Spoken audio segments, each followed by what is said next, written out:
感觉到了吗？就在我们说话的这一刻，头顶上那片蓝天之外，正在发生一场无声的巨变。这不是科幻电影的情节，而是一封来自1.5亿公里外的急件。就在今天，2026年1月20日，中央气象署发出了罕见的红色警报，预计长达36小时的G5等级剧烈磁暴。如果把磁暴比喻成海上的浪潮，那么此刻扑向地球的正是10年一遇的超级巨浪。但这场风暴绝非偶然，你知道吗？太阳并不是一颗情绪稳定的火球，它也有自己的呼吸与季节。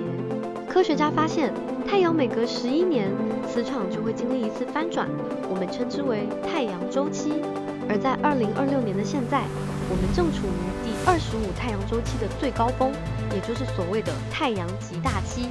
这就像是太阳的盛夏，在安静的冬天，太阳可能1周才叹息一次，但在这个躁动的夏天，它一天就可能释放2-3次巨大的能量。这一次，太阳表面那个编号 AR4341的活跃区，就像是累积了太多压力的火山，终于忍不住释放了它的能量。太阳的释放分为2个阶段，首先是光。昨天，一道 X1.9级的强烈闪焰以光速奔驰，短短8分钟就轻触了地球，造成了无线电的短暂杂音。但真正的重头戏是紧随其后的物质，太阳吐出了一团带有磁场的电浆，这就是日冕物质抛射。请想象它是一团巨大的看不见的云朵，虽然它跑得没有光快，但时速仍高达数百万公里，且携带了数十亿吨的质量。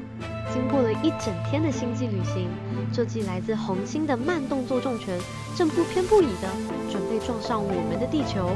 当这团带电云朵撞上地球的磁力防护罩时，我们的磁场会开始剧烈震荡。这里藏着一个物理学上的浪漫定律——法拉第电磁感应定律。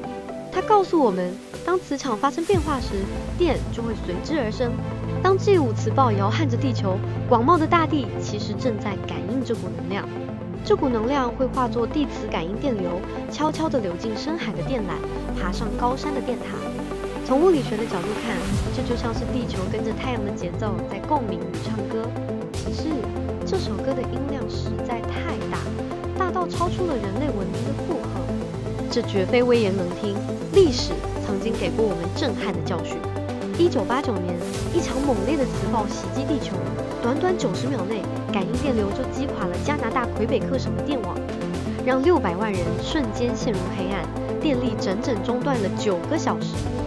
而在更早之前的1859年，著名的卡林顿事件，强大的电流甚至让当时的电报机喷出火花，连电报员都遭到了电击。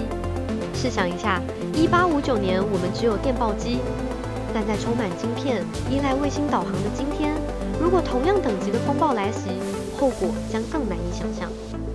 除了变压器可能过热损坏，我们依赖的天上卫星和导航讯号也可能在电离层的迷雾中迷失方向。然而，大自然总是公平的，它在带来考验的同时，也给予了礼物。因为这场强烈的风暴，太阳的高能粒子将有机会突破防线，更深地进入大气层。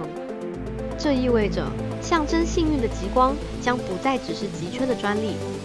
就像当年的卡林顿事件一样，极光可能会曼妙地向赤道延伸，在北海道，在欧美的窗外，画出一幅幅绚丽的光联。这是太阳与地球大气层最亲密的共舞。所以，如果这2天你的网路慢了一点，或者导航让你多绕了几个路口，请不要急着焦虑，试着抬头望向天空，想象在那片蔚蓝之外，我们的星球正在努力张开隐形的翅膀，为我们挡下风暴，并将它化为极光。这就是宇宙的呼吸，既强烈又温柔。保持好奇，敬畏自然。